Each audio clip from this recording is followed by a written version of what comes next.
Hello guys, good morning. Isang makulimlim na araw sa ating mga viewers. So today wala tayong masyadong magawa. So ito, naghanap tayo ng magagawa. Actually matagal na tong mga products na to. Gusto ko matry tong aircon cleaner. Ini-spray lang to. Magpapalit din kasi ako ng cabin filter dito sa Honda CR-V. So, sabi ko bago ko palitan, i-ano ko na rin, try kong gamitin yung product na yun. By the way, wala akong ini-endorse na product. Ang gusto ko lang matry ay yung mismong application ng product na paggawa. So, paano ba to? Pasensya na sa aking glove box, magulo. So, dito to tinatanggal. Meron ka lang iti-twist dito para matanggal mo yung para malaglag yung mismo glove box. And then, medyo madilim. Dito yung filter sa ibabaw. So, madilim eh. Hindi natin makita. Yun. This one. Ito, nandiyan yung filter. So, tanggalin ko yung filter. Tapos dito natin i-spray yung canister. Yung laman ng canister. Sandali. Try natin. Buksan ko lang muna. So, pinunasan ko na rin kasi medyo maalikabok. So, doon natin ditong part, yung pinaka sa may fan, dyan i-spray ito. Air conditioner cleaner, foaming aircon evaporator coil cleaner. So, I'm not endorsing any products just for the application. So, para maabot natin yung pinakailalim, nalagyan natin itong hose. Pasensya na. Dali, off ko muna yung video. Ang hirap ng isang kamay eh. Ayan. So, ito yung doon. Inano ko to sa ilalim. Shake. Actually, hindi pa naman madumit. Malamig pa naman yung aircon. So, gusto ko lang to i-try kasi hindi masyadong mahal. Baka makatulong. Yun lang. Ayaw lumabas. Sandali. Pagkala natin paano. So, ayan. Inubos ko na siya. Ayan. Bumababa siya unti-unti. Naka-fan number 1 pero walang lumalabas. Siyempre, number 2. Kasi, siyempre, hindi siya makahigop ng hangin. So, tingnan natin dito sa ilalim. Kung nagde-drain siya dito sa may drain.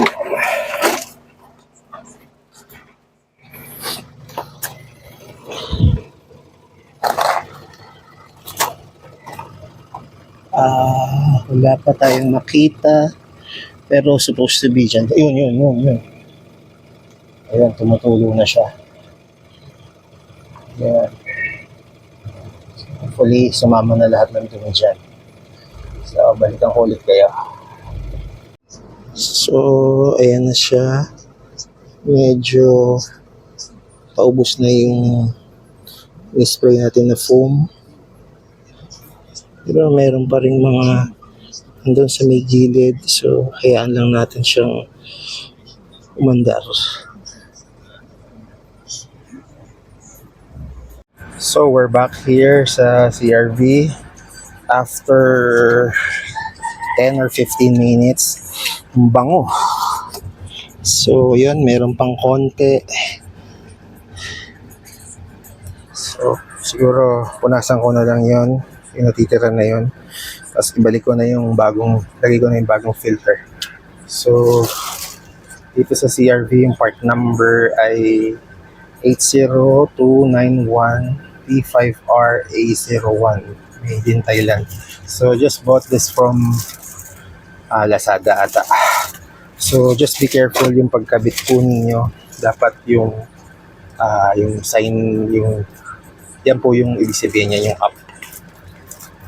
Sige pa, balikan ko kaya. Yan, naikabit na natin. So, babalik na natin tong cover at yung glove box. Magliligpit na tayo. Siguro magbabawas na rin tayo ng laman ng glove box. Tapos, update ko kayo. So, yun. Pagbalik, pinindot natin. So, pagbalik, pipindutin din ulit natin siya pabalik. Pipindutin natin muna dito sa F. Ayan, pumasok na. So, ayan na, naglalak na siya. So, ito kasi yung sa USB to ng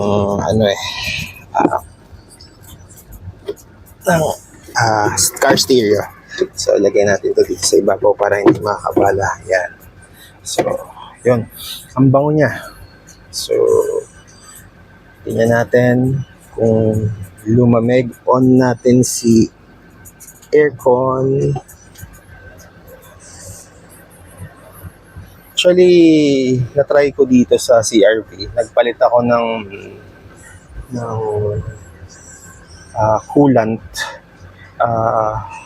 Drainain ko siya and everything. Pagkaramdam ko, pagkapalit ko ng coolant, talagang, ayan, parati yan lang ginagamit ko dito sa Pilipinas kahit na medyo mainit. 23 lang, pero walang nagrereklamo. So, ibig sabihin, nakatulong yung pagpalit ng, ano rin kasi to, 2018 to. So, medyo baka panis na yung coolant. So, tsaka importante yung coolant kasi para maiwasan natin yung corrosion sa mga water pump para tumagal yung buhay. So, yun. Pag magpapalit kayo ng coolant, gawa tayo ng ibang video para doon.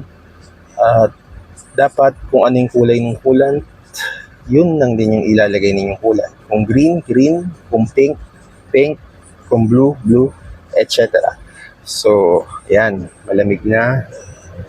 So, takas natin. Yun.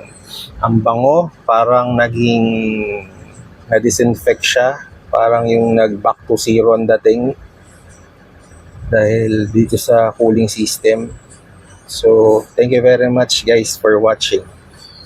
Please like and share the video, and if you have time, please subscribe na rin. Thank you very much po. Builder Boy.